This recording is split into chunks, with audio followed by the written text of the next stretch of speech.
Difference between casting director and coordinator? Well, जब आप इस फील्ड में जाते हो तो इन्हीं लोगों से मिलते हो, इन्हीं को आप ऑडिशन देते हो, इन्हीं को प्रोफाइल शेयर करते हो, इन्हीं के थ्रू आपका सिलेक्शन भी होता है। तो आपका जानना ज़रूरी है कि इनके बीच डिफरेंस क्या होता है। तो हेलो दोस्तों, मेरा नाम है जोया, मैं एक प्रोफेशनल कास्टिंग डायरेक्टर हूँ, पिछले कई सालों से इस फील्ड में हूँ।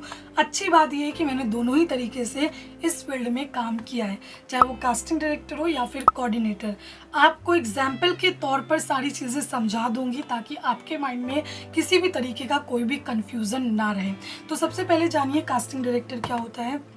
जो कास्टिंग डायरेक्टर होता है वो किसी पर्टिकुलर प्रोडक्शन हाउस में इन हाउस काम करता है, उसको सैलरी भी प्रोडक्शन वाले ही पे करते हैं।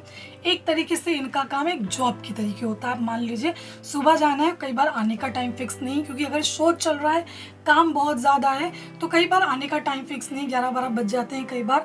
और जब काम नहीं है उतना तो फिर आप जा भी सकते हो अपने टाइम पर। तो इनका एक काम जो है ना वो कहीं ना कहीं जॉब की तरीके होता है। अब ये क्या करते हैं, जॉब किस तरीके से इनका काम होता है, वो मैं आपको अपना एग्जांपल के तौर पे समझाती हूँ। मैं स्पेयर ओरिजिन में as a casting director job करती थी। 2016 की बात है। इनका सीरियल आया था बालिका वधू, उसी का स्पिन ऑफ आने वाला था, जिसके लिए हम लोग को अपॉइंट किया गया था कि ये हमारा सीरियल आ रहा है, हमको इतने एक्टर चाहिए, ऐसे ऐसे लीड चाहिए, इसकी एज इतनी होगी, फीमेल लीड चाहिए, मेल लीड चाहिए, निगेटिव चाहिए, भाई चाहिए, बहन चाहिए, वो सारी डिटेल जो है ना बताते हैं। उसके बाद जो है ना कास्टिंग शुरू होती है।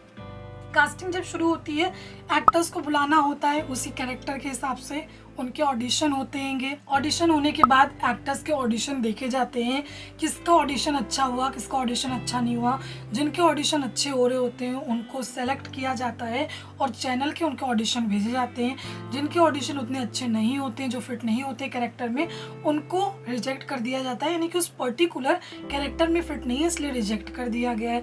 तो जो चैनल में गए हैं शॉर्टलिस्ट हो करके ऑडिशन, फिर उसमें से भी चैनल को सेलेक्ट कर लेता है कि ये इनका लुक टेस्ट कर लो। फिर उनका लुक टेस्ट होता है और फिर उनका लुक टेस्ट हुआ, वो फाइनल हो गया, एग्रीमेंट हुआ, शूट किया।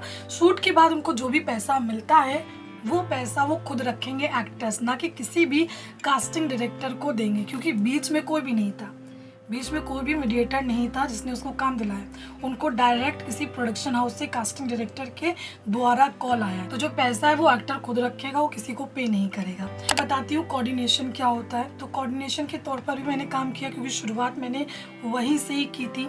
तो जो कोऑर्डिनेटर्स होते हैं वो फ्रीलांस काम करते हैं, वो किसी पर्टिकुलर प्रोडक्शन हाउस के लिए काम नहीं करते हैं, उनको सैलरी प्रोडक्शन हाउस पे नहीं करता है।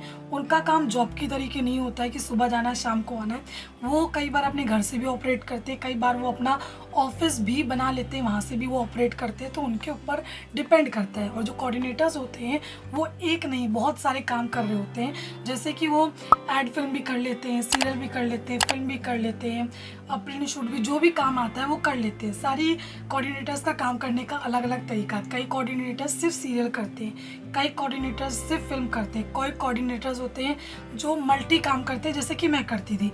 जब मैं शुरुआत में इस फील्ड में आई हूँ तो मैं सारी तरीके के काम कर लेती थी। जैसे कि इवेंट का कोई काम आया तो मैं कर लेती थी, एक्टर प्रोवाइड करती थी, सीरियल का आया तो सीरियल कर लेती थी, फिल्म का आया तो फिल्म कर लेती थी, क्योंकि नई नई थी, मुझे ज़्यादा से ज़्यादा काम करना था। कई कोऑर्डिनेटर्स सिर्फ पर्टिकुलर सीरियल ही करते, फिल्म करते, एड फिल्म करते, तो ये उनके ऊपर डिपेंड होता है। अब सामने से प्रोडक्शन हाउस से, चाहे वो कास्टिंग डायरेक्टर हो या फिर प्रोडक्शन वाले, उनको कांटेक्ट करते हैं उस कोऑर्डिनेटर को कि हमको एक्टर चाहिए, चाहे आप ऑडिशन भेज दीजिए या फिर हमारे प्रोडक्शन हाउस में उस एक्टर को भेजिए, हम ऑडिशन उसका करेंगे।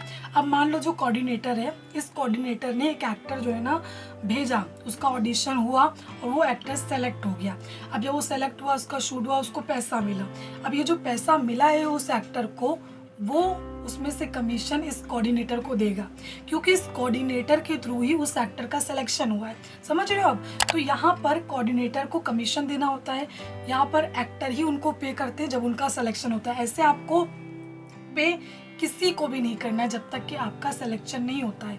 जब आपका सिलेक्शन हो, जब आपने शूट कर लिया, जब आपको पैसा मिल गया है, तो उसमें से जो भी वो बोलते हैं कि 25% चाहिए, 20% चाहिए, जो भी उनका कमीशन है वो आपको उनको पे करना है। तो दोनों के काम ऐसे होते हैं, इतना डिफरेंस होता है।